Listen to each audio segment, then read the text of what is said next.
Meeting काल निवडणूक जाहीर झाली जिल्हा पंचायत, त्यामुळे आम्ही आमचा जो प्रोसेस असता कॅन्डिडेट फायनलायझेशन तो सुरू झाला.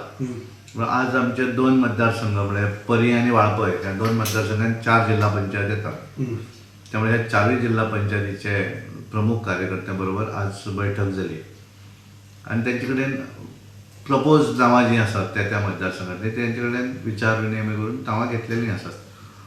ओके. आणि दुसरे खंयचे कॉन्स्टिट्युएन्सी जाल्यार ना अजून जावं ना, फाल्यां बाकीच्यो जातल्यो कारण कालच जाल्यामुळे थोडोसो प्रिपॅरेशन तांकां आय थिंक करचें पडटा न्ही.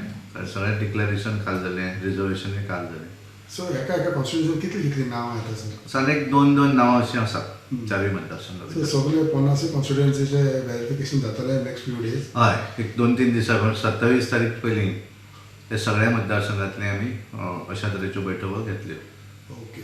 चडशे तुमी कितले मतदारसंघान पळयता तुमच्या पार्टीचे कॅन्डिडेट घालपाक? बऱ्याच आमचे तशें म्हणटाले की आमी बऱ्याच कडेन आमचे कॅन्डिडेट घालतले, पण एखाद्या ठिकाणी गरज जर आसत एखाद्या जागेचेर जाल्यार मागीर थंय थोडीशी एडजस्टमेंट वगैरे ते करप. ते अजून स्पेसिफीक खंयच्या मतदारसंघात ते अजून फायंड आउट जालें. अशें रिव्यू घेतकच तेंचे कडेन उलयल्या नंतरूच लक्षांत येतलें की खंयच्या मतदारसंघान आमी बॅक करपाक जाय किंवा खंयच्या मतदारसंघान सिंबल घालप ना त्या वेळार थारायतलें. पूण हे तुमी खंय बॅक करता पळय तुमचे कोलिशन पार्टनर्साचेच कॅन्डिडेट आसतले?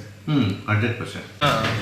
Only one, I'm concerned with only one candidate, that is at Sankwal, which includes a large part of my constituency because there is Chikalim But how many Panchayat. identified candidates have been identified?